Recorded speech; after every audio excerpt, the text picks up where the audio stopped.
नमस्कार दोस्तों, सुप्रभात।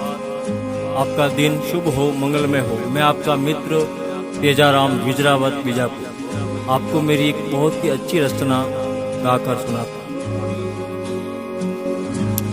मत कर माया रो अहंकार, मत कर काया को अभिमान, काया गार से काजी।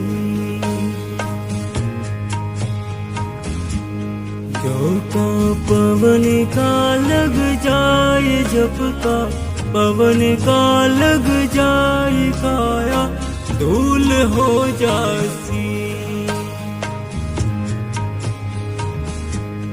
मत कर माया रो अहंकार, मत कर काया को अभिमान, काया गार से काजी।